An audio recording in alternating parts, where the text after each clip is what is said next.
ब्रह्मरूपमादिमध्यशेषसर्वभाषकम्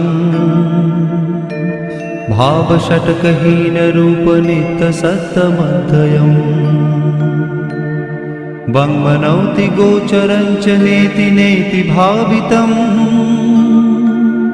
तं नमामि देवदेव रामकृष्णमीश्वरम्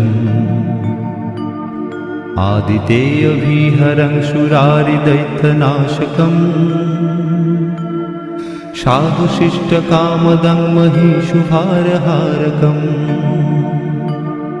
सत्मरूपतत्तकं युगे युगे च दर्शितम् तं नमामि देवदेव रामकृष्णमीश्वरम्